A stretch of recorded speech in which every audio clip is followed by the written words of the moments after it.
In a vast landscape full of adventurers, you are now listening to the world of Chaotic Amateurs.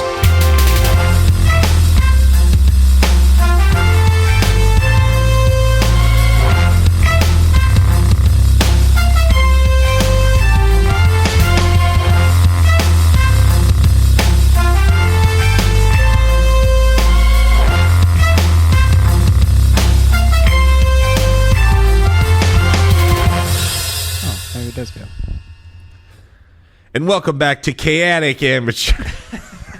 It's not how I sound. I listened to that whole. I think it's probably like our second one, and you were like Chaotic. It was like during the sign off or something. You're like, join us next time on Chaotic. And you had built up with a really good. Yeah, it was like dramatic. such a night. You're like, I messed it up. Oh, who cares? Chaotic. Sciatica. Welcome to Bionic Amateurs, the sequel that takes place in the year 3017 of D&D times. All right, I'll start. Ready? Which is current time. 3, 2, 1.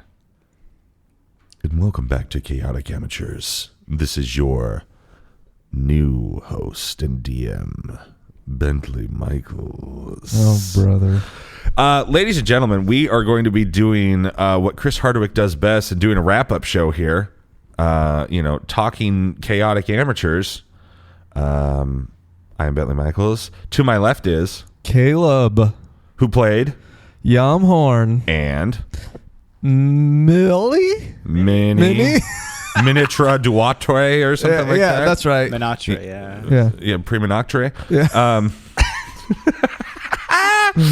And then to Caleb's left, we have Rhett, your old DM. Yeah, your old host. and I believe you were. Let's see, you were the Wolves. You may know him Paul. better as Paul. Paul, from Charles. Paulville. Charles, Bick. Charles, Bick. So many other Guard number 1, guard number 2. Yeah. So many memorable roles. Yeah. Your ex-DM. Ladies and gentlemen, we are here to talk about season 1 of Chaotic Amateurs. We're going to kind of wrap it up, give you our thoughts, maybe some maybe we'll remember insights to which you're like, hey, I was wondering what's going on in the show. If we were smarter, we would have, put out some Facebook posts or something like that, but like, hey, you guys got any questions? Actually, we do have a couple questions from listeners. Good. So, well, then I regret making fun of you all for the first time in my life. well, those of you who didn't send questions in, you're the problem. You're what's wrong with the world. My first question to both of you bozos is, How great was Lanston? oh yeah, hey, how great was? Hey, spoiler alerts. Also, also, if you got this awesome was before that? any others, no spoiler alerts. I don't care. How awesome was his sacrifice? Yeah, it was pretty sweet. It was. Actually, on that, I was as Yamhorn and a little bit as Caleb was kind of sad Dude, at the parting. I kind of started tearing up when I realized that I had nothing else to say about it, and I was like, oh God, He's gone. He's gone. He did. Well, Yeah. kind of not really. He's one with the universe, guys. Yeah. I am glad that Bravik's still around because I did put some work into that. You know what? A movie reference I thought you would have made as you were talking about how Lanson's peeling off like into the sun and it just looks like things are crumbling. I would have thought you would have went. Now, granted, I understand maybe why you didn't, but Charles Xavier, X-Men 3. Would have been smart. Would have been smart. For all your movie references and how many times you brought up X-Men. Would have thought, like, as I was editing, I was like, I actually like went back. I was like, wait, did I cut this or something? Like, I was like, I would have sworn on my life that Rhett would have brought up X-Men 3. Wait. Can you do your best Rhett impression and put it in? What? A little more beatboxing. That's I think. Jared Richard, by the way. That wasn't me. Sorry. That was my impression of your laugh. That's all I got. That's not what I laugh like. Kinda, yeah. If I wasn't watching, I don't know Shut up! I hate you all. Yeah, you're no longer the DM. I have no respect. No, my first question to both of you bozos is that like we started this journey. It seems like what was it like back in February or something? Yeah, something like that. And then I think Because we launched in maybe April, you and me March or April. started like right at the beginning of the year, like when we played. Because it started with like a couple times we played with Mike, who was on your birthday episode that was released. Yeah.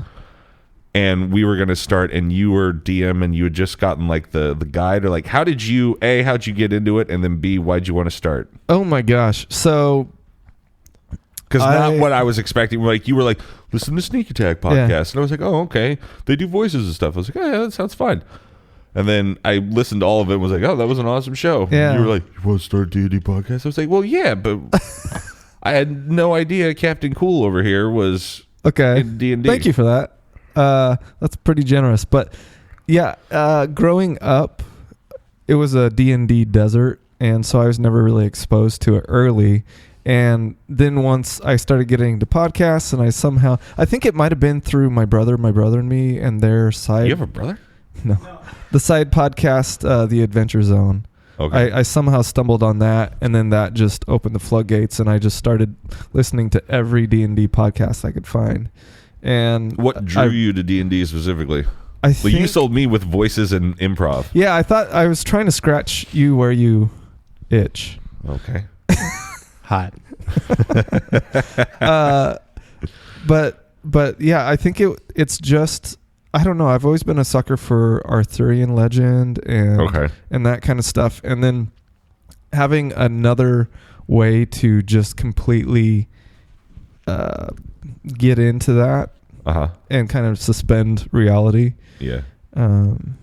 So when did you like buy all the books and stuff? Because as soon as you said, okay, let's do it. And I really, yeah, I immediately went on Amazon and got all the handbooks and stuff. And so you got like the starter pack thing, right? Yeah. Is that I the got one that we played with Mike? Yeah, we started with that one. With a little bit of homebrew. Basic, yeah, there's a starter kit. Actually, the Adventure Zone starts with the same thing. Their early episodes, I think, Here There Be Gerblins is what it's called, the first series. Obviously, it evolved from there, but yeah, it was the same starter pack. Had some pre-gen characters. I think I listened to that one, and I was like, I remember texting you going, "We can't do this story because." So like I was listening, and I think other people have too. I'm sure they have, but like I was like listening to the podcast, going like, "Yeah, well, why don't they just do this?" And then that would happen because I forgot because like we play, and then it was like it'd be like a couple weeks or a month or something like that. We started just to like see because I'd never ever played before. I'd only listened to Sneak Attack, and then I started finding other ones, and I was like, "Wait, this is." And then I think it was like right when they got to the wagon or something. I was like, wait a minute. Yeah. I was like, we can't do this. We got to do a homebrew thing like Sneak Attack. Like I was very much on that kick. Yeah. And I was, before we had connected about doing this, I was trying to find any way that I could to add D&D to my life because I just had to have it. And so the another podcast I was doing back then, I would try to find ways to Modern Era Fitness. Yeah, Modern Era Fitness, which I like how you like shoehorned in that music. Yeah, like it's the only one I own that we won't get sued for. Yeah, I can't remember why it was in there, but like, didn't you do like just an intro. No, it was the beginning of the birthday podcast. Yeah, and like I started it, and it's like wait, did I get the? And I was like, oh, I love this song. Did I download the wrong podcast? Yeah. But that podcast was all about. This is on my birthday. Yeah, it was a bad intro. It's okay. We ate nacho cheese and had some chips.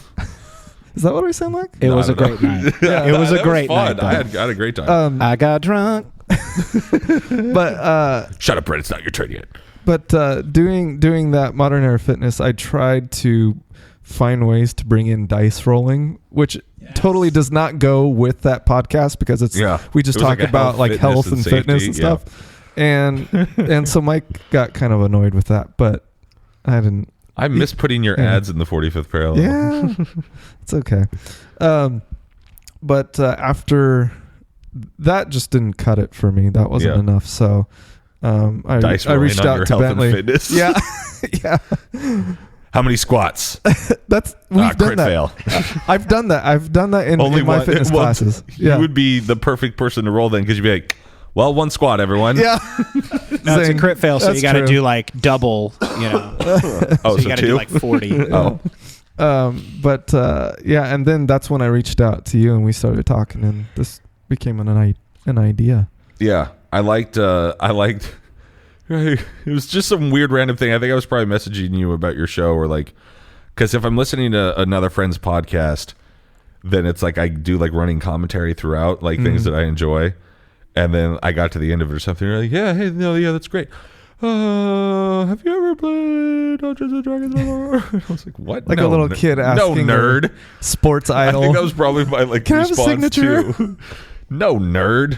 Why would I? And you're like, well, actually, I think you just check out this podcast first. It's called Sneak Attack, and I remember you going, people do voices, and it's all improvisational. Yeah, based. those were the 2 points. Those were the 2 points I pitched. I said that on several podcasts, being when I've been interviewed for the Clerks musical thing or whatever, and they're like, "What other stuff do you?" I was like, "Well, I got a D&D podcast." Nice. And I was like, "This is how I was sold on it," because like some people will laugh at me because they think I'm being. Yeah. They're like, wait, really? They don't get it as a medium. And so, I was like, no, it's great because you get to mess around and you improv and you do voices. And that's how it was sold to me. Yeah, you can try out new characters that you might do in a real improv. Yeah. Except for then I guess it's not improv, is it? It's plan prov. Now, Rhett, your story's a little bit different and that's why I believe you were the DM. How did I approach you? Like, you texted me one day out of the blue, and you're just like, "Hey, have you ever played Dungeons and Dragons before?" Okay. And I was like, I never thought I'd hear these words from Bentley's mouth. I was just like, is he setting me up for a gag? And I was just like, you're looking around for cameras. Yeah, all right. I was just like, what? When am I gonna get pied in the face? Yeah, or is he gonna like, come up and like flick me in the nuts or something? Like, you're stupid, nerd. But yeah, I was just like, yeah, why? And you're like, oh, I don't know. I just when talking to a buddy of mine about D&D and was just curious how many other people I knew that played. Yeah. And I was like, oh, cool. And then like a couple weeks later, you text me and you're like, hey man, like I've been talking to this guy, Caleb, and we coconut.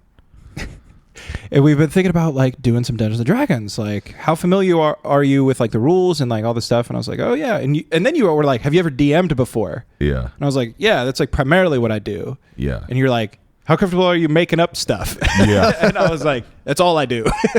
Yeah. Like, I don't think I've ever played Dungeons and Dragons like in Faerun or like whatever like the D&D, actual sandbox that they make. Except like unless it was like on a video game or something, in which case, yeah. But yeah, man, I was because like I knew just from being on your podcast and having you on the 45th that you're comfortable on the microphone and like you're good at yes-anding and like messing around and having stories and whatever. So I was like, well, obviously you'd probably bring that exact same sort of thing to DMing. And then you're like, yeah, I've done a lot. And I was like, oh, thank God.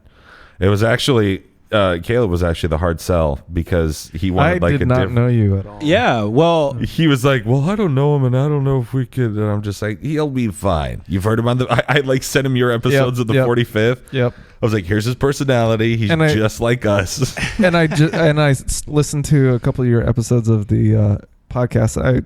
I blush at saying the name of. Oh, Duel of Taints? Yeah. Oh, yeah. Thank you for saying it for me. I think I sent you the one that I was on. I was like, yeah. I think that's how I started listening to that one.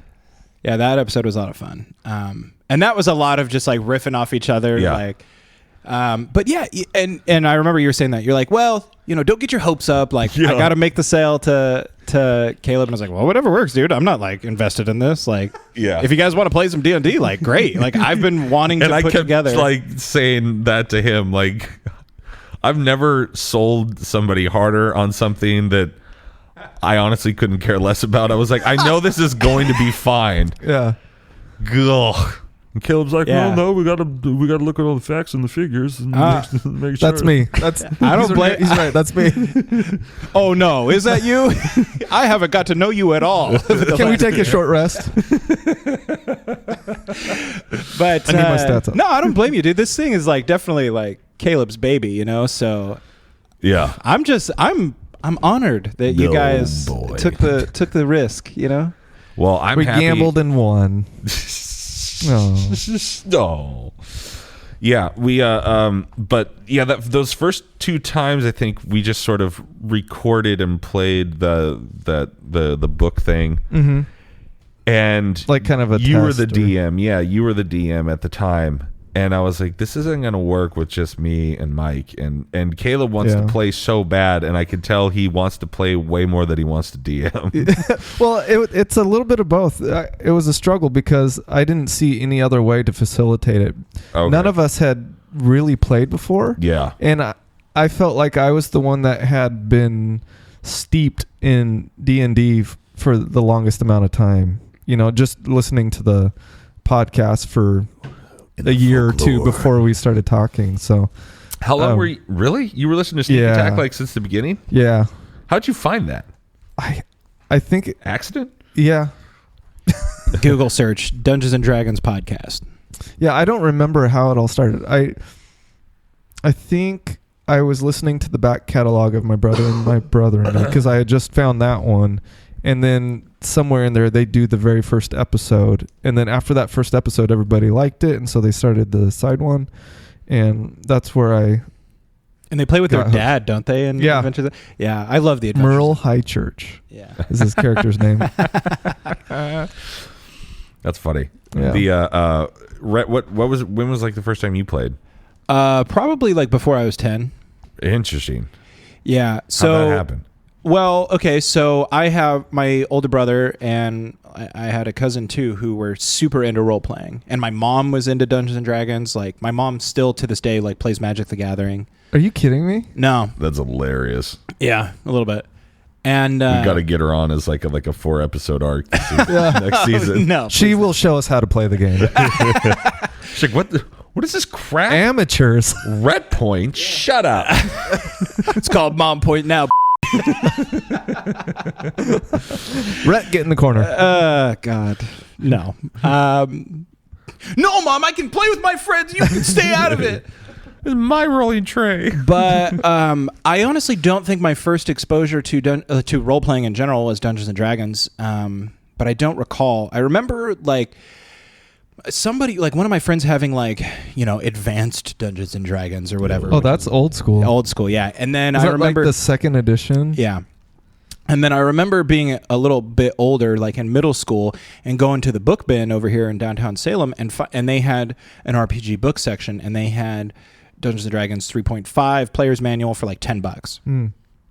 And so I bought that and just like read that book religiously, but I've played everything basically. Palladium games was like my favorite when I first started, which anybody who's not familiar, their most popular game is one called Heroes Unlimited, and it's like a superheroes role-playing game. Oh, cool. And it has a different system. Oh, yeah, you told me about It's that. not a D20. No. I remember It's when all you were... percentile rolls, basically. Okay. 2 D10s. When we were first starting and we were going back and forth, they're like, yeah, we could also play this. There's Star Wars. There's... I was like, yeah, that all sounds great, but Caleb is real set on playing like... Oh, yeah. D&D. And I'm totally on board with Dungeons I and Dragons. like the D20 system a lot. Well, and that's the other thing, is that even more than Dungeons and Dragons, I played a lot of Star Wars D20, which is just literally, it's Same thing, different Dungeons and world. Dragons Yeah. in the Star Wars universe. And I'm, if nobody knows by now, I'm obsessed with Star Wars. So No one knows. Get out of I here. have a podcast that's started entirely based off arguing about Star Wars with one of my friends. So Duel of Taints, everybody. Yeah. How many .com. plugs can... Yeah. It's dead biz. anyway, so don't worry about it. But But the archives are still there yeah, on your podcasting network. I'm not taking it there. But I yeah. am. What's your podcasting network? airpodcast.com. Yeah, airpodcast.com, where you can find all of the Rhett's catalog of Duel of Taints. podcasts. I do have 6 podcasts on the Air Podcast Network. Jeez. Yeah. Fair enough. That's probably good. Palladium Games was like my favorite system, and they had a really fun like multiverse game called Rifts, which also included Heroes Unlimited and like Ninja. There was like a Ninja Turtles game that was like associated with. Yeah, I loved all this stuff. That's crazy. And even to this day, I still think Heroes Unlimited probably my favorite. But I also played a lot of other stuff. World of Darkness, which is like the urban fantasy, like it's kind of like from. Oh, that's right. We talked about that. Yeah, it kind of is like a similar setting to Hateful Place, like what you've described to me. And lots of things. What's a Shadowhunter, Pathfinder. I don't know. I played Pathhunter. What's the one that's Cyberpunk? God, I'm in. Yeah, that's the other one I'm talking about. Not Shadowhunter. Shadow. What is Either it? way, I guess I haven't played. You're it that looking much. at the wrong guy. Champions was one of my favorites. All of if you these guys things, remember I was playing like, oh, I know some of these names just because of growing up. I know what you're talking about. Like you can get augmented, or you can choose magic. Yeah. Johnny Mnemonic. Shadows Fall. No. Oh, this is gonna bother me. You know, keep talking. It's killing me on the inside. It's funny Google. to hear like all of these things just because like Shadow. No, you Shadow just farts. talk about other stuff. Yeah, Shadow Farts. But anyway, yeah. So I've been playing for a long time, and I love fantasy. I love writing, which is like it's like a natural progression. Like if you're into like performance and writing and art and stuff, it's like it's easy to get your friends together and like have a good time, like improving and screwing around and playing Dungeons and Dragons. Like I've never had a game that was like overly serious, and I can't imagine like ever playing one where like somebody just is taking it so seriously that they can't stand like a little bit of fun. Oh, right. Like Yeah, that Shadowrun. Shadowrun. Thank you. Yeah. Shadowrun. Yeah, Would you look Shadowrun's up great. D&D steampunk? What'd you Google? I went to my Amazon wish list. Oh, okay. I have a Shadowrun first edition book. You do? Yeah, it's bad. It's way more complicated in my opinion. Yeah. Like the gameplay, A little bit. but it's a cool universe. You know what I'm excited about for this episode that we're recording right now? I don't have to go back through a second time and add sound effects. I know. Yeah, and so I've just been playing forever, and when you reached out and like talked to me about that, I was just like, this would be so fun. Like I didn't know you, but I knew Boz, and I knew. Oh yeah, I forgot he was on it. I know.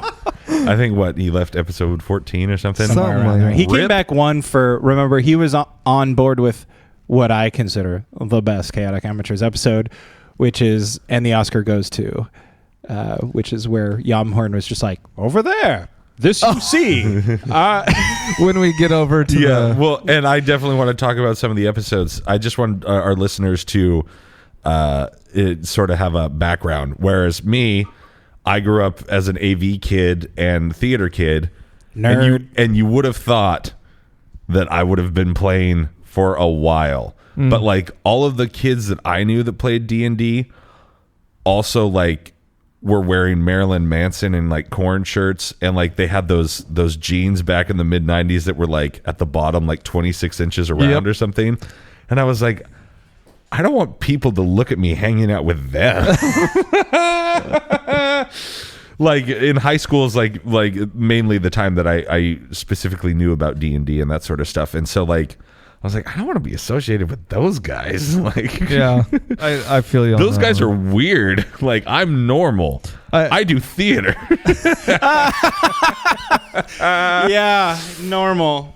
But like, I told Caleb, like after I started listening to Sneak Attack, and I was just like, and I think at the time they had about 82-ish episodes or something like that. Yeah, I think and somewhere in there. like right in the early 80s. And so when I got to the end of it, I was like, is this what D&D is? Like you just make crap I remember up? getting texts from you saying, I didn't know that's Oh, yeah. that's what it was. I was like, so you just make crap up and do silly voices?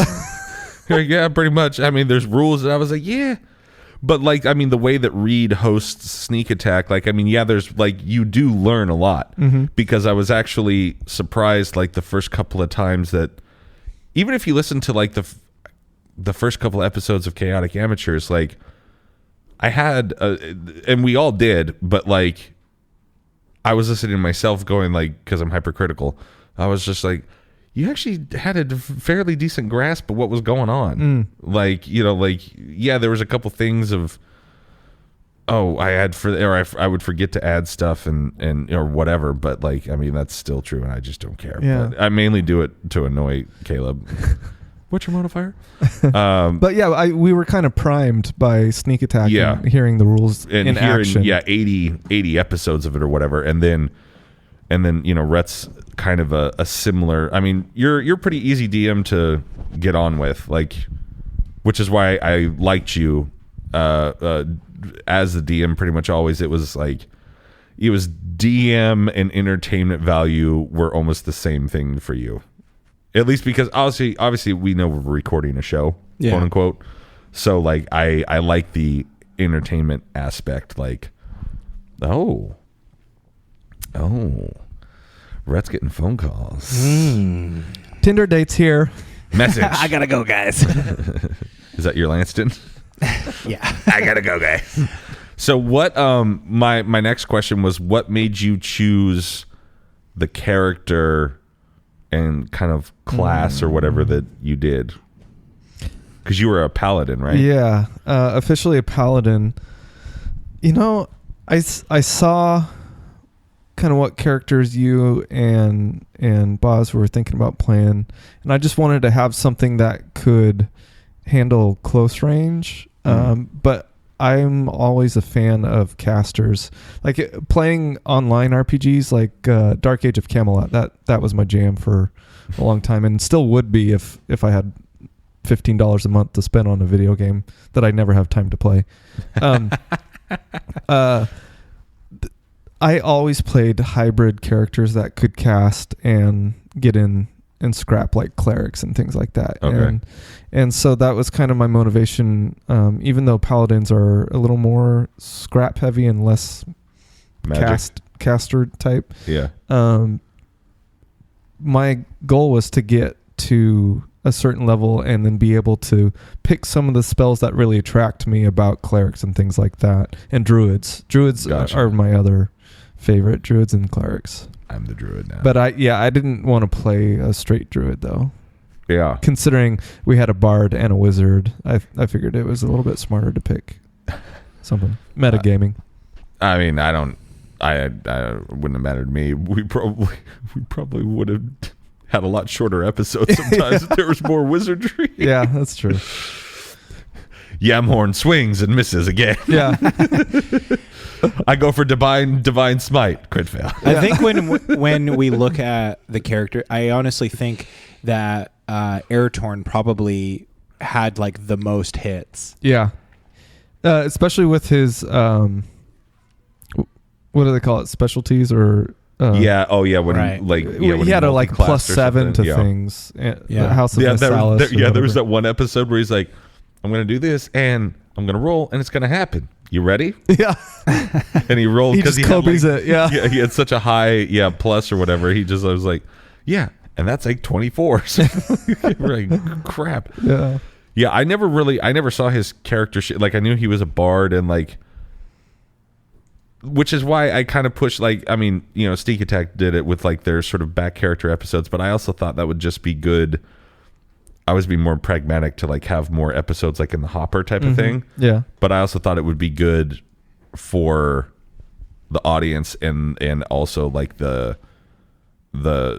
just us as players to kind of like delve more into our past or delve into something that we wanted to. Like, how did you go about doing your character episode? My backstory? Or your the backstory character. and then also like your single character episode.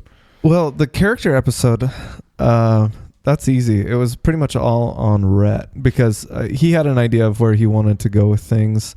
We talked a little bit beforehand to say, okay, do we want this to be backstory heavy or do you want it to progress the story? Gotcha. And I kind of told him I was up for whatever. And so mine was kind of more focused on storyline and then also a little bit of character development. Didn't you go to a church? Yeah, a little bit of character development. And too. then like you went to rescue the guy, but then that also took like 15 or 20 minutes for you to like beat up those guys. There was a while. Yeah, there was a part that I don't even think you heard because back then I was doing the first cut and then you were doing the second cuts. That there was maybe a 15 or 20 minute Oh, that's right. battle where I'm just trying to buy a shield. That's and I can't buy a shield, so I try to steal it, and I totally get. Which is why Yami hammered. was so obsessed with the shield for all the listeners for a while. So it was a deleted scene. Yeah. And I sort of love that shield's gone now. Yeah. So he never got the one he tried to steal. He got beat up. Yeah. And then finally you let me buy one, I think, at some point for 10 It was gold. right- which was the going price. Yeah. Which, It was right before, it was the same episode right before we crossed the bridge or whatever. Yep. Can I finally the buy shopping a montage. shield? Yeah. Yeah, shopping And montage. it was so I go into the stall, and this guy he has this fancy family clan shield on the wall, and I want it. Yeah. And at first he's like, no, and then he starts to warm up to it, and then I don't remember. I think I just rolled bad as per my my MO, but I couldn't persuade him enough, and so I tried to so many Misty different- Step and steal it. So many different surfaces rolling. I was like, oh, maybe it's the table. Oh, maybe it's Nope. my coffee table. It's my hand. Oh, maybe it's the fact that he's trying to balance it on the edge of my couch. maybe it's because he's holding it. Nah, it doesn't matter. It's me. And yeah, so I immediately get caught, and it was bad. So it was essentially a huge waste of time and did nothing for the story. Right. And I wound up with no shield or anything. So I remember ended you up telling me cutting all it this out. now. Yeah. It was a big waste of time. I was like, why? I mean, that sounds like fun. still fun to play. It was fun to play. Yeah. For you. For me, it was roll, miss, roll, miss, roll, miss, roll, miss. But yeah, so that's why. How did you come up with your backstory? Because I know Yamhorn, he had a lady that he loved or something. Now he's out trying to prove himself or whatever. So no longer with the ring. Yeah. So I was trying to think of. Oh, yeah. I wanted to have. I'm trying to remember how I came up with it, but basically I wanted it to be. He's a super proud, charismatic guy, or that's what he thinks anyway. And so I was trying to find his one weakness, like the one chink in his armor, and it was this time that he was trying to impress a girl using his pride and charisma and stuff, and end up getting super embarrassed. I think it's an episode in Paulville. Uh-oh. It's one of the first times that you said that. It's within the first 5 episodes or something like that. And Yamhorn, your response killed me. You go, I said something, I can't remember what happened, but I say something and you go, I'm modest. Oh, yeah. I left to change. Yeah. Oh, that's what it was. Yeah, you. I was like, are you going around the corner? I'm modest. It's so funny. I forgot all about that. That was great. That was fun. Oh man. But yeah, so he gets embarrassed trying to woo this girl, and she's also kind of not impressed by him because he, using his charisma, would earn money in kind of not, above the table kind of ways. Right. And so she wanted him to change that. He'd whore himself out. Yeah. He wanted to change that to kind of win her over, and it never worked out and stuff. So anyway, so he's got this love that he wants to earn the respect of and hopefully marry, but as in the season finale, no spoiler here, it is to him through his material goods is seeming like not gonna happen anymore. Because they all burnt up. I think that's a great future story arc for Yamhorn is to acquire another ring. Maybe. Yeah, maybe. He I think he's got to be depressed for a little while first. Might be right. Yeah. Roll for ring. Yeah.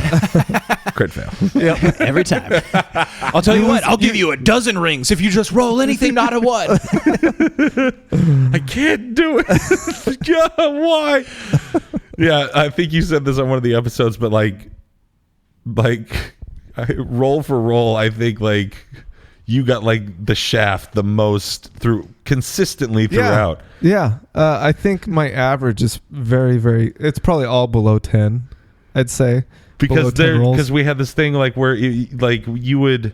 I would hit like 320s in a row. Yeah, and then it would just 2 be weeks garbage of for yeah. like the rest of the episode, and then like the next couple recording sessions or whatever. I for Lanston, I wrote. I don't know how many pages it is, but it's definitely over 10 now. I think. Jeez, this doc. It's a lot. Yeah, I said to Rhett. Poor DM had to read it all. I did. Yeah, I was like, oh boy. Yeah. Well, I had to get also to be fair, like if I took out, like I wrote down, like I cut and copied the spells, every spell that I had.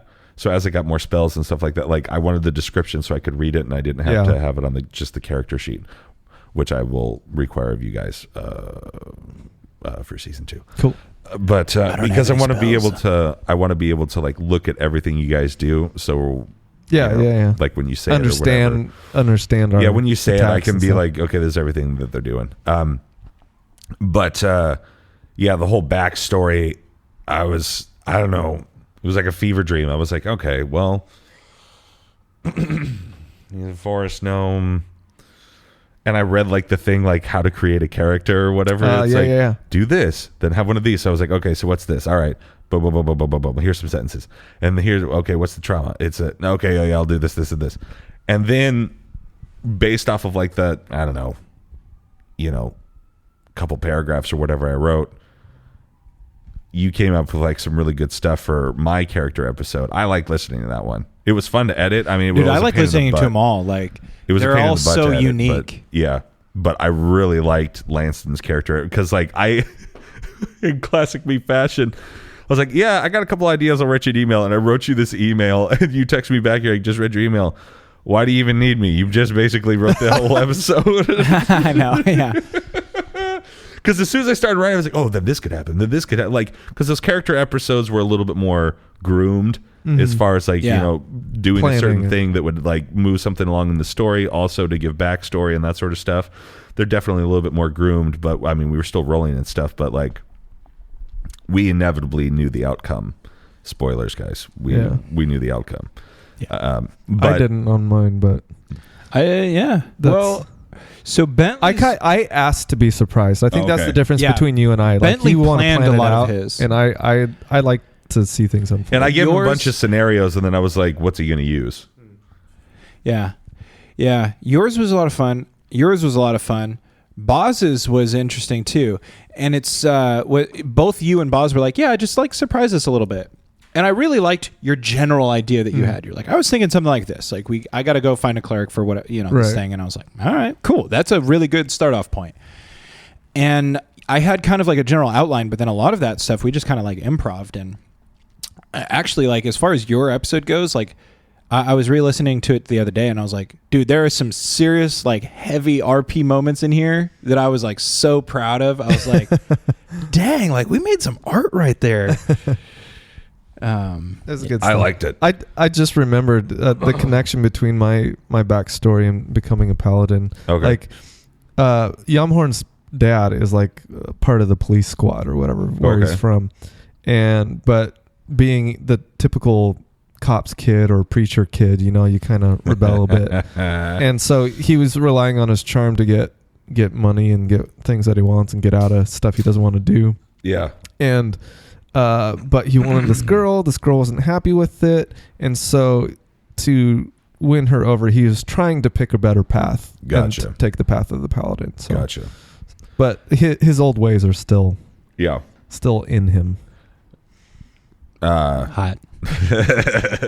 But I listened to the first 3 episodes the other day, and I gotta say, Rhett, like, dude, starting on that ship, I liked and that. battling and all that stuff. Thank you.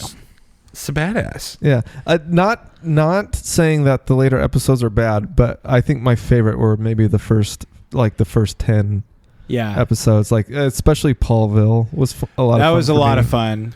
Even like getting everything, to the island, ships, like the little, like going to Paulville, fighting the wolves, like getting into the city and like dealing with the guards on you guys like right away, like Yumhorn tying shoes together or whatever it was in that market stall. Yeah, all of that was so fun, and of course, like we hit a little bit of hiccup, like I think midway, just because scheduling issues and then dealing, with character leaving, absences and things like that. And then we came back for a really strong arc. I think going to rescue Ilden, and the whole Ilden mini thing I thought was a fun turn, just because we were doing something, introducing new characters in the middle of a story that tied in. Yeah, that ended up tied. I mean, we had to tie them in, but I thought that was a lot of fun to play all of a sudden this different character, but then be able Ilden and mini episodes, play them together, like Lanston and Ilden together in the later episodes. Was a lot of fun. Yeah, and those episodes ended up being some of my favorites as well. That was just one of my favorite scenes in the whole show was the tunnel when the gate comes down and it starts and we're both just so lackadaisical the whole time. I loved that. That was the best. We're just bantering back and forth. I think it's your turn this time, Minnie. Yeah. Well, here we go. Oh, wonderful. That was fun. You tripped the... It was nice to have a character that could do something. Hey. It was like a vacation for me. Yeah, with Yamhorn. No matter how crappy I rolled. Yeah, there's so much pluses that you had a real great shot. I think we need to look more in the next season, having Yamhorn do more things that are in his skill wheelhouse, because there's a few things we didn't explore nearly as well as we could. Yeah, what are some of the stuff? Sleight of hand, a lot of dexterity stuff and charisma stuff. I'm really good at, but I mean, the one time we had him doing the charisma thing for real was crossing over the bridge into Easttown. Yeah, and he was. Yeah, I think that honestly had my favorite callback of the whole show when Boz was whispering to Airtorn was whispering to Lance, and he goes, "Yo, man, is that Owen up there?" Yeah, I gotta say, if there's one standout moment for sure, it's, and I don't even remember all the wording, but it's it's me, Owen. No, you getting questioned as Di Mercurio or whatever it was. What are you doing here? What are you doing here? What you see? Where do you live? Over there. And the reason it makes me laugh so hard is that during recording, Caleb was pointing and he was doing he was gesticulating. So he was like, "What do you do?" And he'd shrug his shoulders and put in "Where do you live?" And he just pointed out the window, at my old house. You just point out the window. He's over there. I almost felt the same panic that I imagined Yamhorn would feel, and so I was just trying to be as quick with my answers and believable. So but totally hands abstract. Down, I think that was the best scene in the show, and I loved it. And it's particularly special to me because all four of us were there. Yeah, that was a lot of fun. Yeah, so funny.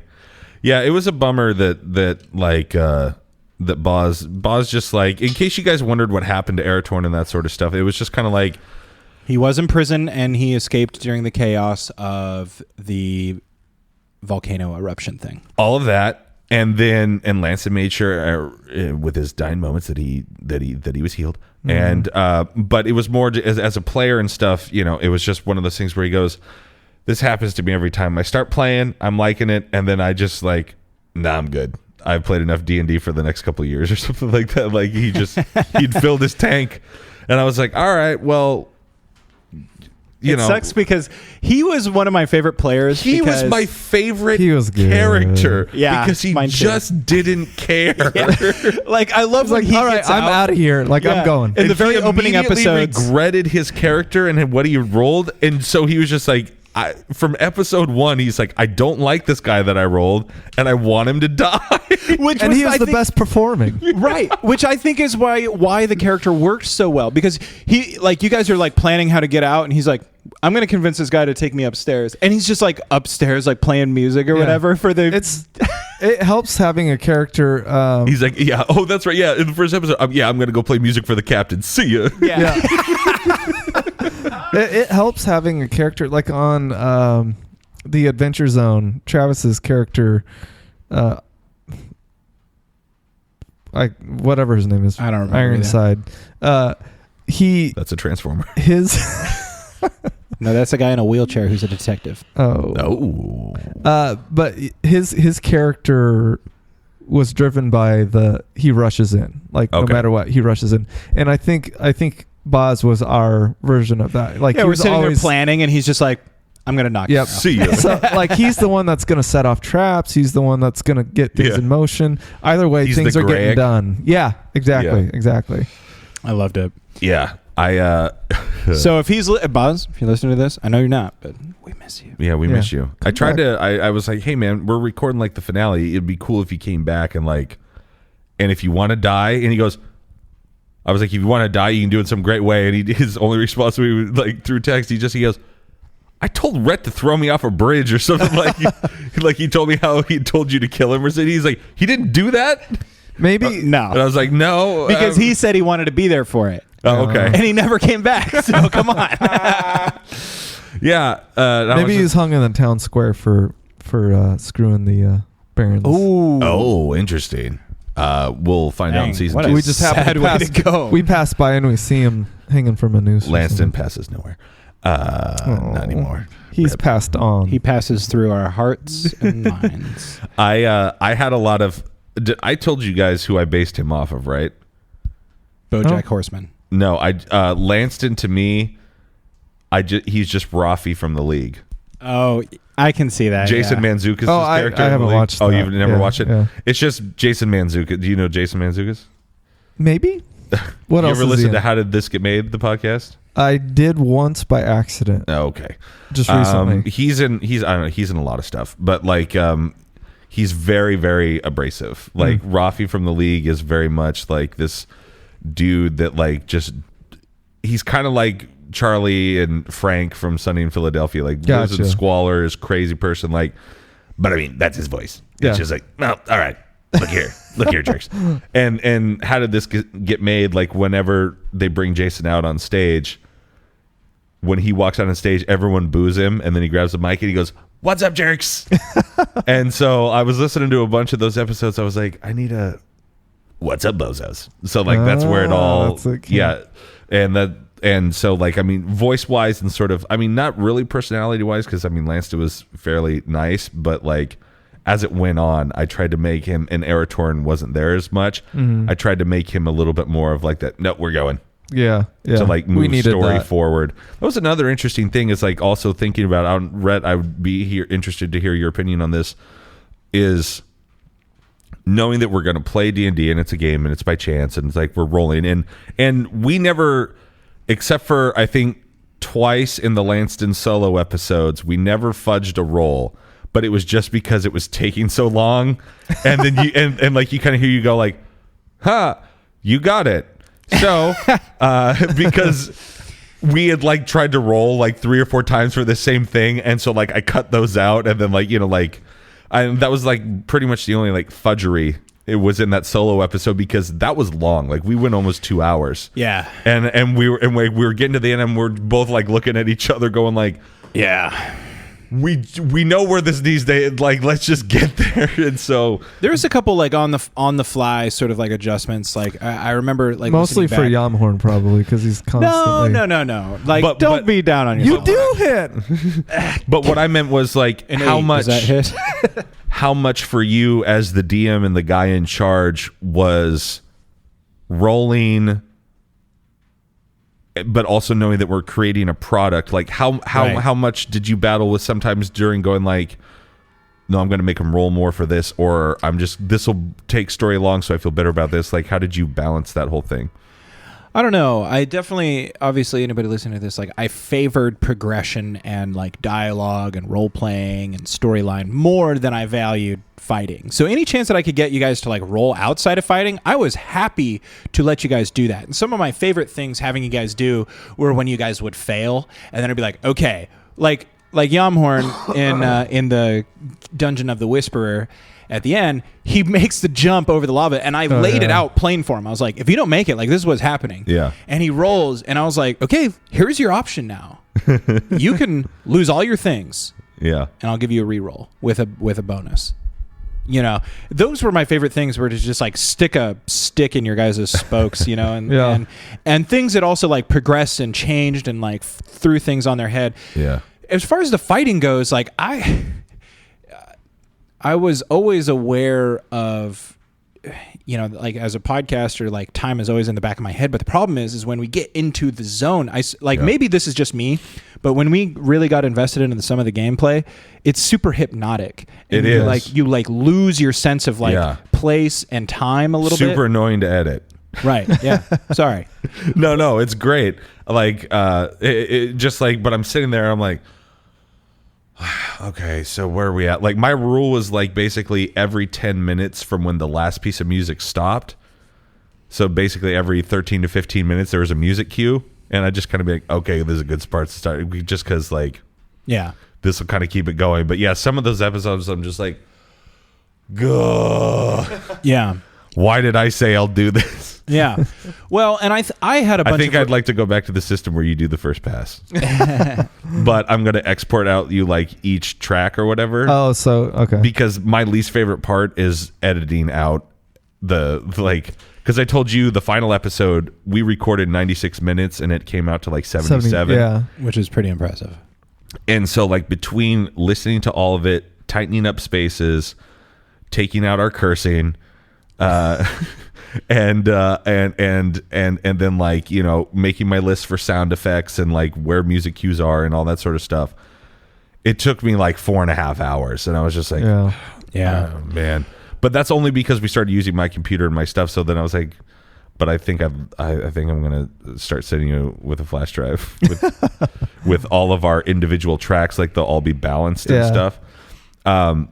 That's actually. What about syncing? Well, this it'll all be synced. This may be a conversation for. It'll all be synced. Don't worry about it. I got you covered. Yeah. I will say, like, when we started doing fights and you know, these rolls start going south, or I realize, like, I will admit openly right here, the goo episode, my deepest shame for this season. The goos in the basement. And it's like, I remember we spend thinking, like an episode and a half on that oh crap. God, yeah. And I just remember being like, finally they run away. They left. They all retreated through a crack in the wall, because I think you and me were talking about this. You were just like, it was a bad idea to have this many goos that could multiply by this many things, and like we're all rolling like garbage. Yeah, and except for Lanston, oddly, I think he like popped like 4 or 5 of them. Yeah, like, right a bunch around. of them. Yeah, yeah, and that's And the thing, plus, Airtorn left to go upstairs and That's talk right. to I forgot about that. Yeah, he went upstairs and like, He's like, peace out. He bartered like with the shop guy or something, like to get money or something. I did again, Airtorn. Yeah, and it's always that, like you were saying before, it's like the balance between fun and like playing a game, but also having something that's going to be of entertainment value to somebody later. Yeah. And that was like the hardest. Because you played the longest, so like, yeah, like what was that for you balancing? Like just in the moment, you'd be like, yeah, I'm not gonna and you guys D&D the probably, crap out of this. I'm gonna make it more like a show. Yeah, type of thing. and you guys definitely noticed a bit of that in scenes where like the guards were chasing, and I didn't have you guys roll for initiative because we were having this like other thing going on. I probably should have just had you roll for initiative, but you know, it's this weird juggling act, and it was a little bit more difficult than I thought it'd be. And I will say that the biggest eye opener was the goo episode, where I overcorrected hard because the last couple episodes were Like fight battle. light. Yeah. And so then I was like, well, we need to have a fight heavy episode. Yeah. And I think Against Flubber. yeah, dumb. To be honest, I felt that way during the recording. I was like, what is he doing? Yeah, I'm pretty sure this sucks, but like I'm not going to say anything. It's all right. You guys could say about it now. If you would have said it to me back then, I would have like been like, shut up. I know. I figured. I knew we'd get to this point we could talk about it. But like during recording those episodes, I'm like, this is bad. He's right? been hanging on to that since. He's like, I'm waiting for the wrap up episode. Yeah. Pretty much. God, Talking that chaotic was amateurs. Yeah. Stupid. But that's the thing. It's like you don't know when you're trying to create fun game for everybody and entertainment for other people. It's hard to know what's going to work until you've done it. Yeah. And then you're just like, it's a little. Yeah, I've downloaded all the episodes again. I'm going back before we get off this season and going into the future. Yami, do you have any favorite memories from doing it besides obviously, you know, just the whole experience? The whole experience. Yeah. What are some of your favorite memories or episodes, like a moment that you liked? Reaching the beach and then going into Paulville. I think those that so magical. That series, yeah. just because we were kind of figuring out our characters, we had been thrown into this kind of battle and didn't really know each other. Production-wise, I like the ship stuff the best. Like the broadside cannon. I love that. Oh, it's so good. You know what's funny to listen to those first 2 episodes is that we're not playing. I'm definitely not playing in character yet because several times I'm looking after Boz as my friend. Oh yeah, and not Air. I'm like, do we grab Airtorn stuff? I'm like, no, we just met him. Like, but I'm like, I'm like, Yami, do we grab Airtorn stuff too? Like as we get out of this place, and you're just like, no, he's up there. I'm like, oh right, no, we're not. He's not my friend. I don't know him yet. We're just. Getting on the beach and like that weird little, because then we had time to figure each other out and then Paulville was kind of where we really I just listened to that where it's the third one. Yeah, it's the third episode where you're on the beach with Owen and you're just like, he's like, no, it's okay. It's okay. Yeah, because he's crying. And that's the third time she left me. Oh, you're going to leave me like she, no, I'm patting your shoulder. I'm patting your shoulder. I'm rubbing your back. I was fully like my intention was to get up and walk away from him, but then he just started bawling all over me. And I was like, I can't leave this guy. Dude, I will say those early episodes are just like so magical because we were all sort of figuring our role out in the group, even me, and it's like I wanted to impress you guys like so bad with my storytelling and the scenarios, and there was just when I think about Chaotic Amateurs, I think about the scene with like the smuggler's little like cubby hole in the ground. I think about that all. I'm just like yes. Where Airtorn now, he's like, well, I guess we don't need you anymore. I'm gonna knock an arrow. Here's a question for you guys. What do you think would have happened if somebody different took the vial from Ferdinand? Oh, if Ferdinand had given it not to Lanston? Yeah, because there was a brief moment where we were trying to figure out who's going to take it. Oh yeah, and Lanston ends up being the one. Yeah, I mean, I always just assumed that, and this is giving Rhett too much credit, but I always just assumed that he knew what he was going to do with the vial the whole time, so whoever got it would have had the same outcome. Yeah. You're right.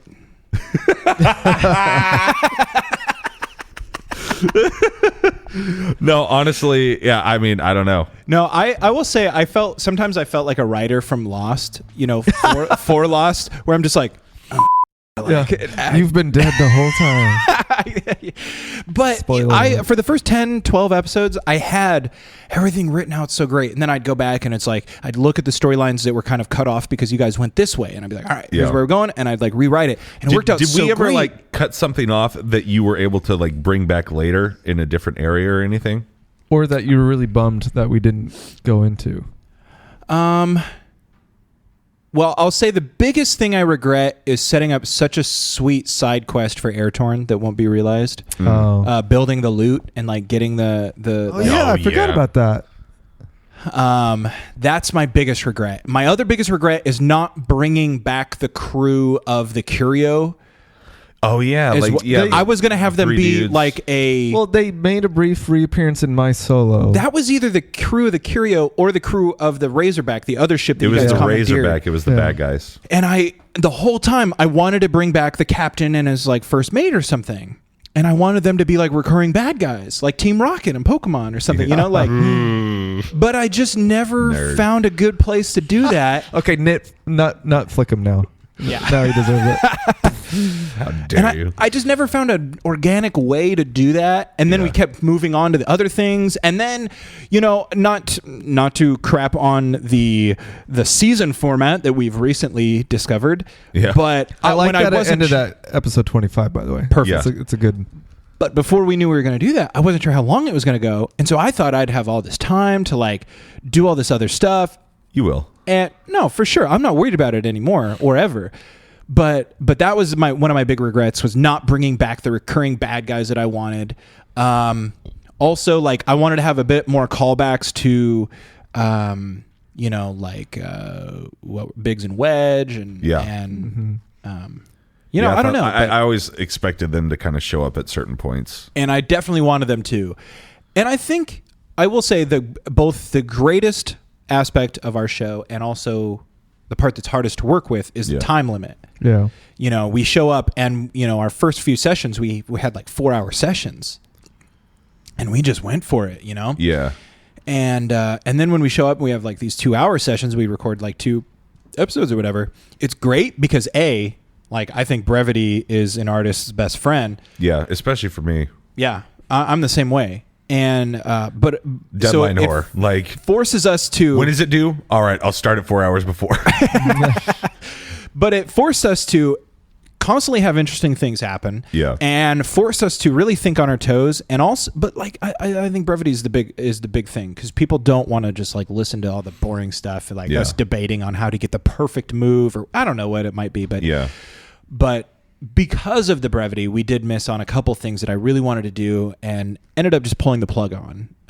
Ultimately, when, you know, I think when I realized that there was no going back was, I don't know. I think like after we realized we weren't going to have Boz back for Air Torn, like we went into Easttown, we did all that stuff. That was fun. Yeah, and then we went on this like epic mission and we battled the Whisperers like at the church and then when you start meeting Duncan and all that, I was like, we're not going to be able to like go. That's when Lanson took a turn because he cut that dude's throat. Dude, yeah, for real. Because during that time, there was something going on with Air Torn. Like I was trying to get him. I think I knew Boz didn't want to do it anymore. So I think if you listen to those couple episodes, like I was trying to get him to start a fight with me or something like that. Yeah. Like I was trying to get his character to like fight with me or to like do something to where like he, you know, we could battle and like he would be like, okay, like I'll die basically type of thing. Yeah. And then I will say one thing that I'm sad that won't be fleshed out anymore either is like an epic battle with the Baron with like Air Torn. Yeah. Like, I was like fully expecting some like cloak and dagger stuff, like, you know, going into the Baron's castle and like him visiting the chick again or whatever. Yeah. And then it's like a total Blues Brothers moment, you know, where John Belushi anyway. He like is kissing Carrie Fisher and then like throws her in the mud and is like, let's go. You know, like total Air Torn move too, right? Like I don't know. But I do definitely regret John, not Jim. John Belushi, thank you. Yeah. Not I suck. So going forward, for the listener here, going into season 2, I'm going to be the DM, Bentley Michaels. But Rhett, what do you know what you're going to be playing yet? Do you? Yeah, I'm going to be playing a dwarf fighter. Nice. Durok Dragon's Bane. Nice. Sent me a nice email. Read it all. Very cool. Sorry that was so long. Not half as long as most of mine. So fair enough. Yeah. And we're all going to be starting at level 7. I thought that would Yay! I thought that would be like a good place to. We're up a little bit higher. We can have some more stuff. You know, more spells, more whatever it is. If you're going to multi-class or something like that, I mean, let me know or whatever. But, you know, I figure then we can handle some higher end bad guys and that sort of stuff. Yeah. And it makes battle a little more interesting with different options instead of just swing, miss, swing, miss, swing. Well, I figure like if you're level 7, I don't know if you have spells or whatever, but you could explore your Pacific stuff a little bit more. Yeah, I might try to multi-class or something. Yeah, and then I've got a host of NPCs that I'm gonna be breaking out. I'm excited for that. A couple specific ones. You know, two very specific ones that will be around more than others. Excuse me, but yeah, that'll probably be throughout the season more than like. But there's going to be a gaggle of characters, so mainly just so I can do voices. But like, sweet. A lot of my characters are going to have celebrity voices. Nice. But yeah, we're going to start. Little teaser here for the audience for season 2 before we get into Caleb sort of explaining briefly what we're going to do over the next couple of episodes, which we've already touched on in past. But we are going to start down in Würzburg. Ooh, that's the dwarven area. The right? dwarven area, yep. Civil unrest. I loved all your descriptions. I've been sketching out what I think it looks like from the top. Nice. And yeah, very much yeah, we're just gonna jump right into it. It's gonna be, I'll give you guys a hint. The beginning of Saving Private Ryan, pretty much how we're gonna start season 2. My ears are ringing. All dead. I can't hear anything. Intestines hanging out. Yep. And Yeah. picking up our severed arm. Oh, by the way, your character's dead when we start. You got to figure that out right away. Right before episode 1 of season 2 started, you crit failed, and so you died. Let's be honest, it would have happened anyway. For real. Yumhorn's using his dreadlocks to try to tie his guts into his stomach. Yeah. No, but there's gonna be some dwarves, there's gonna be some cool stuff, and then we're gonna I've already got sort of like a little 4-episode arc planned. So That's good. And we're gonna be bringing in a new pal. Hopefully. We got We haven't quite decided gotta yet, so test don't dri- say anything. we got to test drive him first. Yeah. But I Get know. giddy. Yep. I know the guy, and he's played for a long time, so I'm actually kind of He's nervous. doing a hard sell on this one too. I'm kind of like hard to.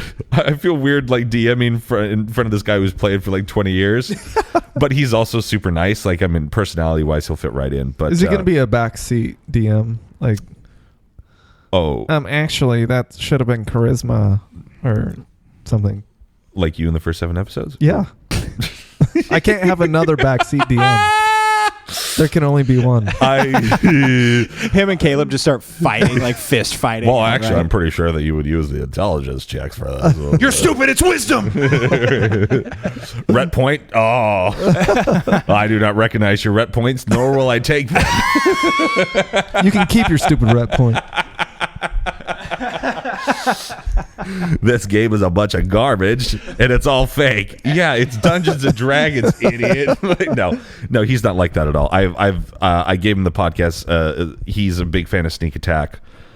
He posted about it on Facebook. He was like, been listening to this, I'm 50 episodes in on Sneak Attack. I'm looking for someone to play like some D&D with. And I was like, noob. I was like, oh, podcast. And I was like, hey, man, you want to check out ours? Tony was on it. And he hasn't gotten to that part in Sneak Attack, but it's funny that his name is Milo. Yeah. And Yeah. there's a Milo in Sneak Attack. Oh, sure. It's cute. So, yeah, we're going to have some civil unrest. I'm already working on some stuff. Rhett gave me some good ideas that I'm definitely stealing. And, the title character of Dungeons and Dragons, will those play a factor in season 2? Why don't you tune in, you idiots? Now, before we go, we've talked about this game, A Hateful Place, that we're sort of going to be playing in the interim as I kind of like, make my lists and sort of figure out what I'm trying to do here. Who with he's going to kill first. No, not that. I like all the characters too much. I put a whole 20 minutes into Duroc Dragonsbane, so he better survive. He's dead. And as I read books, and I read all the books, as you guys can see, reading the books and taking notes and looking at creatures and going like, I've been going through like looking at creatures and stuff, going like, and then I'll create a scenario around that, and I'm like, okay, and so I'm trying to like puzzle piece a bunch of stuff together. Cool. But Yami, why don't you take over and tell us about A Hateful Place and what we're going to be doing in the interim? So, The Hateful Place by Dave Mitchell. The whole idea of the game is it's a rules light RPG, and the setting, no matter what you decide to do with it on your own, the setting, the idea is that there's 23 hours of darkness, 1 hour of light. Okay.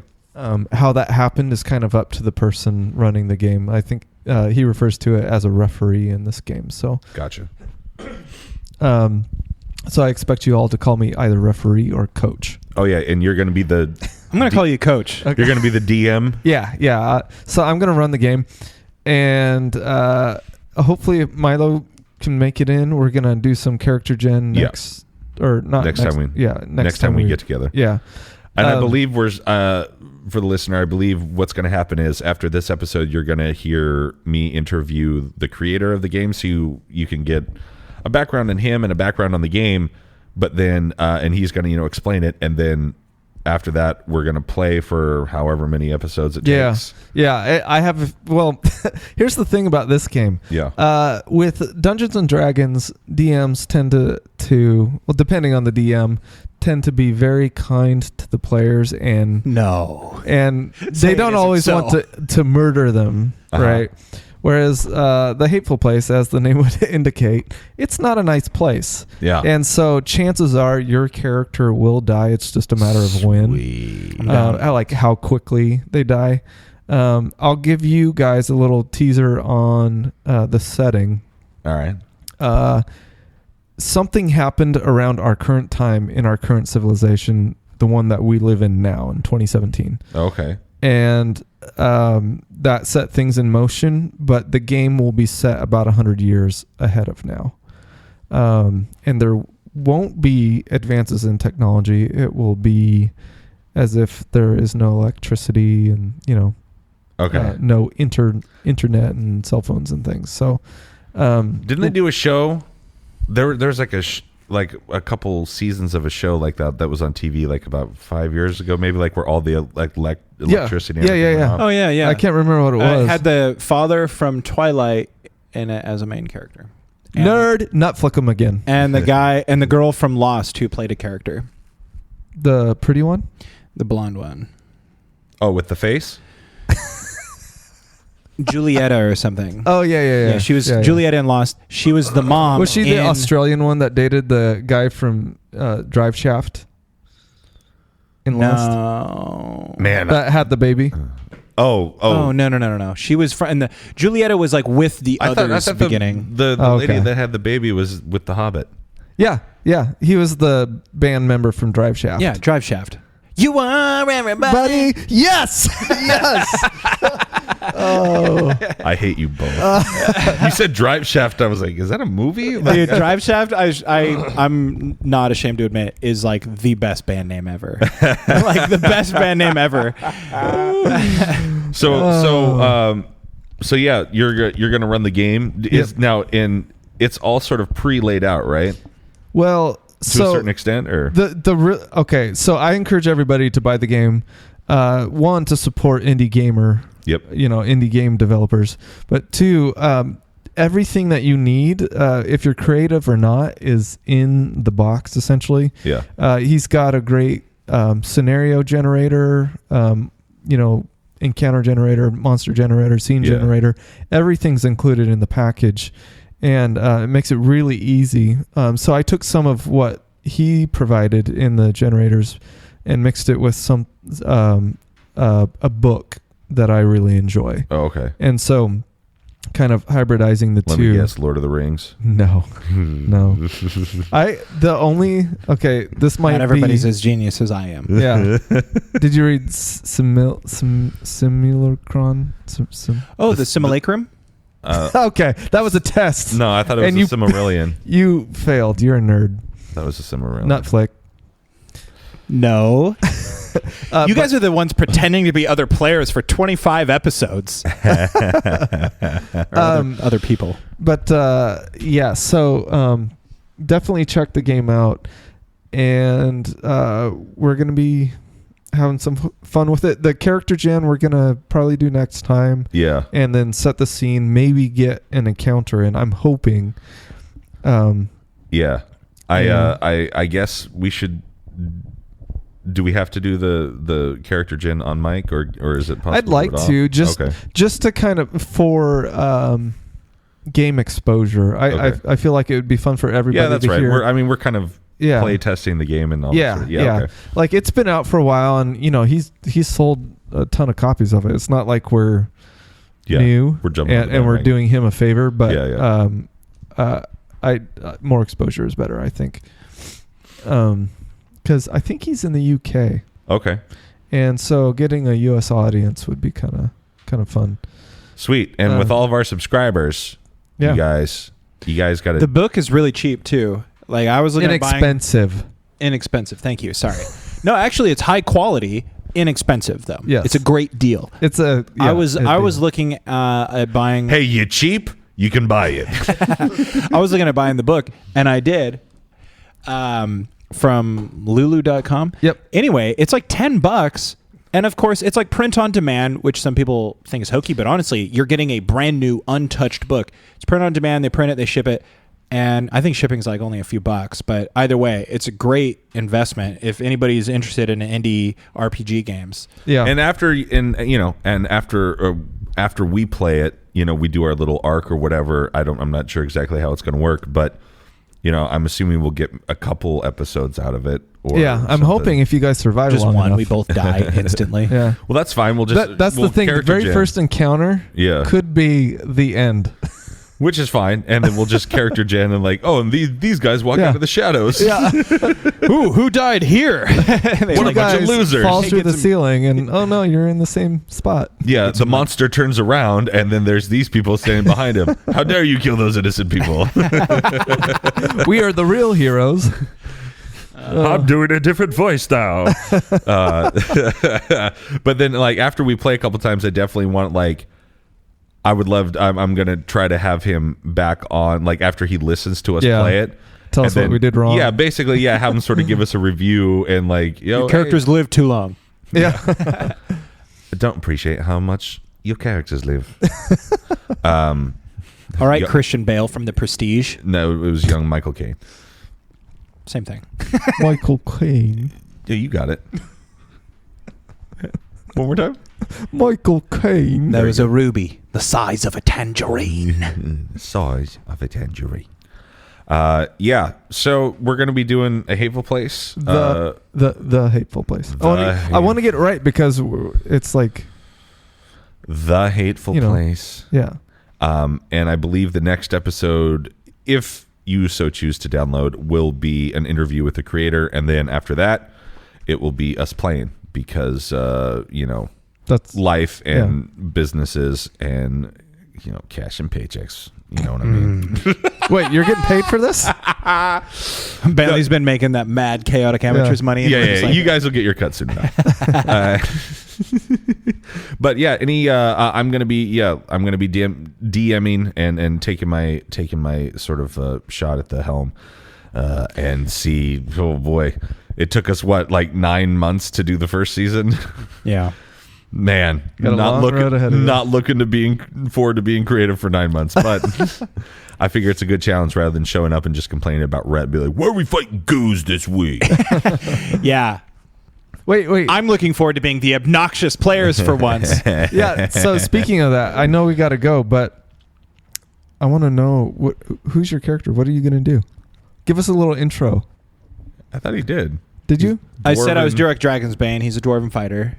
Okay. What, do you want more backstory, or should I save it for when we're actually... No, yeah, I guess save it. I mean, I could tell you off the microphone. Yeah, I want more, but just the we'll tease save is fine. it. That's fine. We'll save it. Yeah. Do we have time for a couple viewer questions? Yeah. Sorry. Machine gun round? Yeah. I don't care. Okay. I forgot that we Let's had be them honest, because they're I all was for having me because I'm everybody's favorite. First question, Caleb. Yes! Well, now I really have to read one of the questions for Caleb. Yes, Mom. Okay, let me find one from Caleb here. In the future, pull the mic away when you're going to scream yes into it. Yeah, that hurt my ears. I wanted it to be extra exciting. I just have to take it down with the mix now. Caleb, if you weren't playing Yamhorn, who, by the way, is my favorite character, what kind of character would you be playing? That's not real. That's from X420 Blaze It X. That's a made-up name. No, it's not. I love it. Oh, okay. So if you weren't 420 playing, Blaze at X, hey, thanks for checking us out. if you weren't playing, How's that sweet green? You must be in Oregon. I know earlier you said wizards, otherwise you're breaking the druids, law. and all that sort of thing, but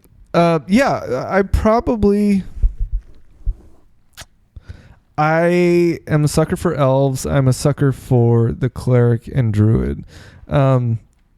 Although I have the Sneak Attack just introduced a dwarven druid. Yeah, which good is episode. really interesting. Yeah. Also, there are a bunch of these weird races that are in the deep catalogs of D&D that I wouldn't mind exploring. Like the what's their name? The ones with the wings and the halos. They're like angels. oh yeah, oh man.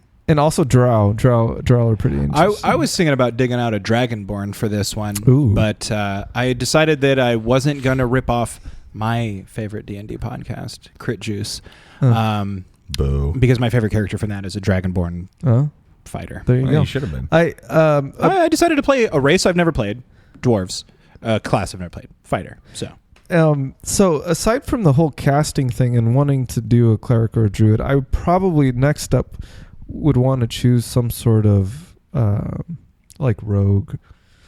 Like Minnie. Yeah, exactly. A drow rogue, which you played. Maybe. Minnie was an assassin. Oh, You know, we had something the same like that. character sheet, and it was a drow rogue. Fine, whatever. But something like that, something that could be sneaky and pickpocket and Sneak attack. and maybe sneak attack a little bit and pick locks and things like that. I think that would be Got a that lot of makeup fun. kit? But I don't know how to play any of these characters because I've never played D&D until this, like legitimately. And so I'm sure people hate the way I played Yamhorn, and that's okay. But I would love to. People try loved something new. Lanston. D&D purists hate the way I played him. Yeah, but I would play something sneaky or something hybrid. Yeah. With some healing and some smiting. Cool. Yeah. Cool. Next question. Oh, very excited. Also for Caleb. Who is your favorite NPC? That one comes to us from Red is Awesome 2000. Yeah. Oh. At hotmail.com. Email Rhett at your leisure. Dick pics. Oh, first one's in now. Imagine that. It's from Caleb.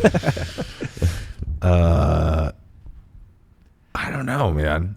I mean, if we're going purely off of like someone fighting with us or helping us out or something like that, Well, I'll tell you guys. you tell me. One of my favorite ones that I had the most fun playing was Charles. Right. Because it tickled you guys so much. And I think that was like an amalgamation. Like I made a joke or something. Like I went back and forth with you, and then we figured out that he's this bozo or whatever. Yeah. That was another one of my favorite things. But I'm going to be a little bit sterner on. I'm not going to let you guys drive the ship as much with your suggestions. You were very kind to us, and I think that's the most fun, personally. Well, that's which fine. is why I let you guys do it. I am going to say Charles in the pulled pork sandwiches. I like how simple-minded he was. Yeah. I mean, I guess I had fun just because like I was exploring the head thing that I had. The helmet of telepathy. The helmet of telepathy. Yeah, I don't remember. But I think Paul was funny. And who was the Paul from Paulville. The- yeah, the mayor Paul- of Paulville. yeah the namesake As we dubbed him. and also what was the name of the? I think he was a dwarf that went into the cave with us that got chopped by the door, and you killed him. You killed him. Oh, Harley. Harley. Yeah. I liked Harley. Oh, that was sort of like where your Poor dwarf one. sad sack. Well, he got stuck in a cement thing. What? No, I get the I get it. I get the reasoning. I It's fully just- expected like the handle of like the hammer to go in to like block the Pry door him from up, going yeah. down. Like, Well, I think But he no, tripped. we just kill him. No, I think he tripped or something like that, and so he was already caught. Yeah, he like broke his leg or something. Yeah, yeah, but it wasn't on a- like smashed off. But you said it was on top of him, and Hey, it was like, hey, it what was happened like a happened. He's cave dead. entrance. Let's not. Yeah, sound like a real psycho trying to justify murder, Bentley. Well, he was an assassin. yeah, I know. That's what he does. It's the description of his job. But Ilden redeemed himself somewhere. No, no, quite. no. He then went into the cave of the Whisperer and killed like 10 people by himself. It was very impressive. while Yami was bashing a voodoo doll and falling into lava. That was my bad. Yeah. That was, Hey. Took 2 episodes to finally He hit. killed Signore Di Mercurio. Yeah, who was laying on the ground for like half of it. And he still couldn't. Are you gonna hit hit me? Are you gonna hit me? Are you gonna hit me? Whatever, dude. Oh, He killed one of the bosses of the whole show. Yeah, he did. Good for him. Good for All him. right. He had to do something. All right. Well, Any other? for the is there any more questions? Yeah. Okay. I can end whenever you guys want, though. Well, just give me a question. okay. Okay. We'll see if it's good. If it's not good, we'll end it. Yeah, no problem. Okay. 3. Next question. Stop making me panic.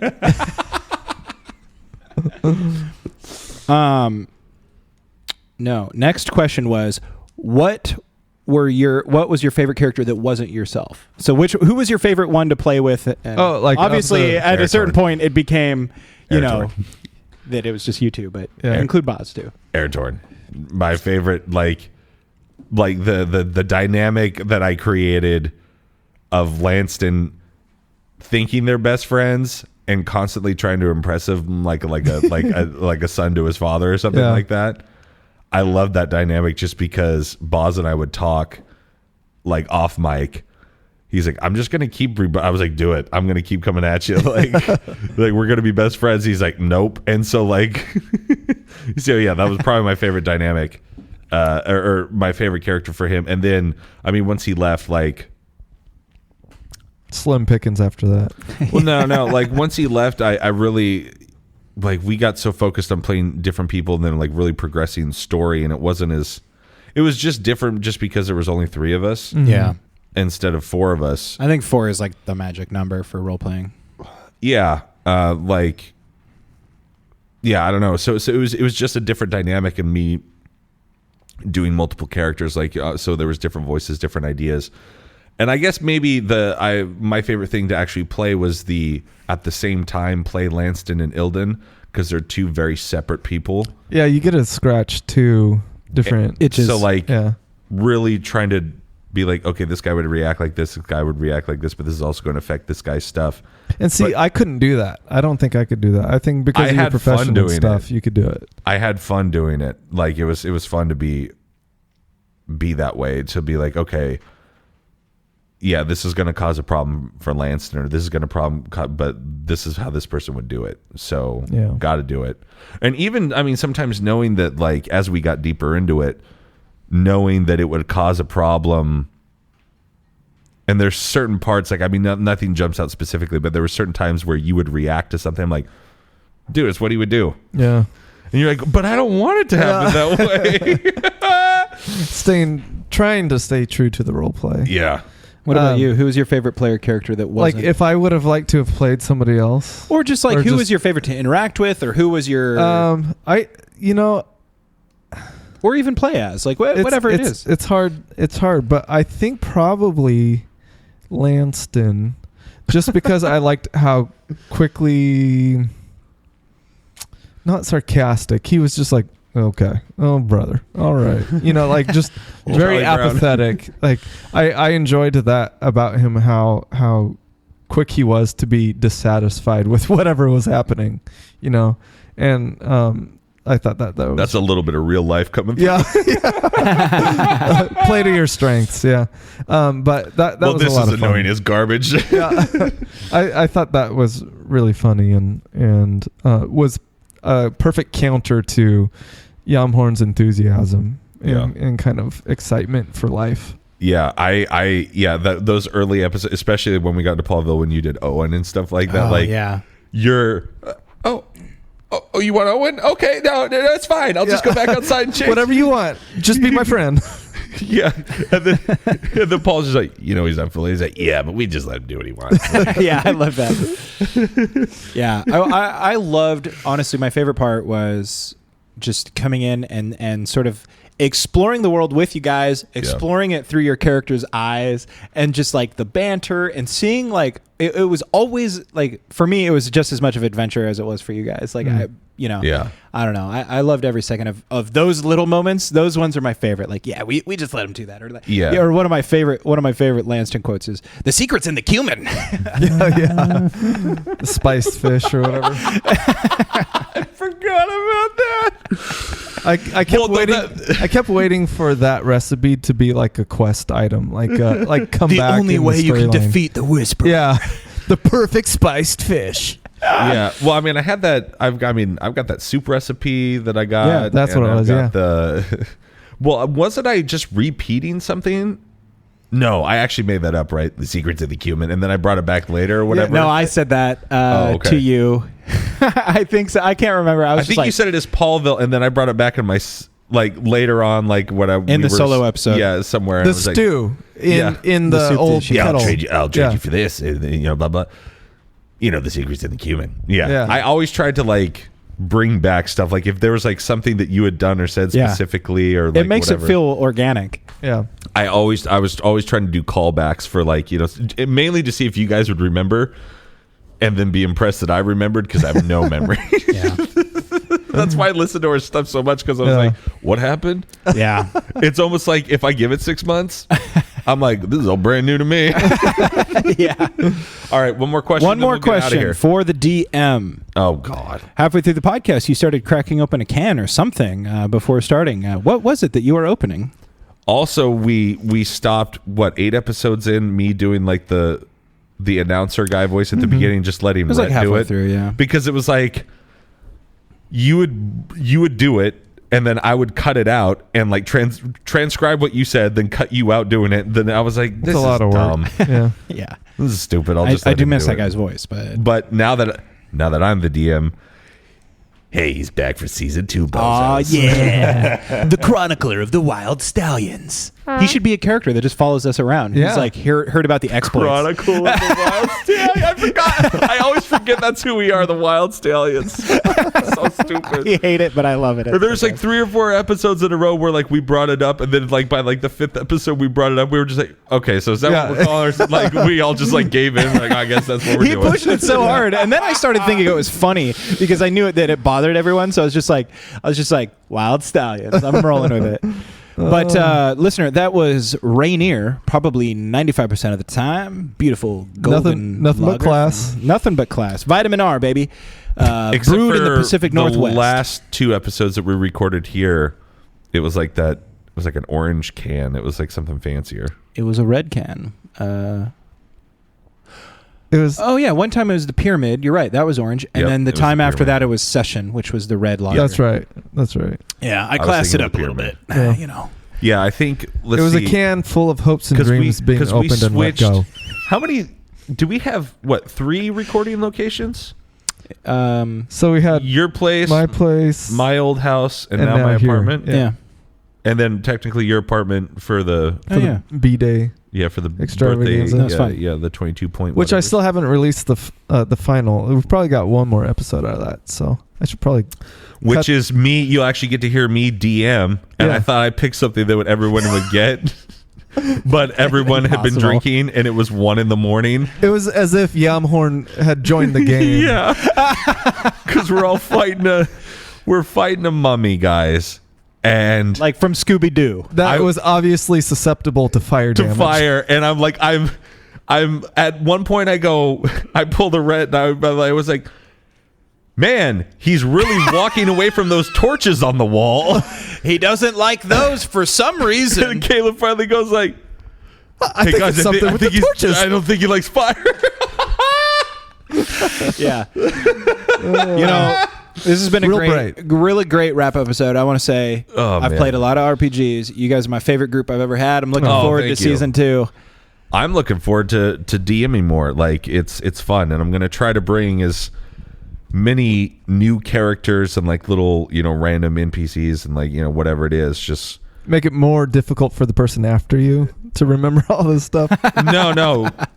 no, because no, We're gonna have to start a Chaotic Amateurs wiki. They're just so like that- they're just yeah. gonna be kind of like little one shots. Like I just want to make stuff that like will help along within stories, and then they go away, and then it's Yeah. like this person shows up to help along with a story, and then they go away or whatever. They commit suicide. They get shot on the deck of a ship. Yeah. After Level 20 killed by 1 bullet. well, it went right through his heart. Yeah. Hey, it's like Steve Irwin. You know? Yeah, just enough time to give us a quest. Yep. So you guys good? Yes, sir. All We're good. right. Thanks so much, guys. Yeah. So it's been for fun. Chaotic Amateurs, I have been Bentley Michael / Lanston Philly Duke and Ilden Gaudia. And Caleb as Yamhorn Doril and Minnie. And Rhett as Your every former other DM. character. And your former DM. Thanks so much. Hey guys, grab your sword and keep on adventuring. Yeah, I get to say it now. Jerry. Follow us across all platforms with Chaotic Amateurs. Please subscribe, rate, and review our show on your podcast app of choice to help us climb the charts and find new adventurers. Or become a patron on Patreon to help our heroes continue their quest. Thank you for listening to Chaotic Amateurs.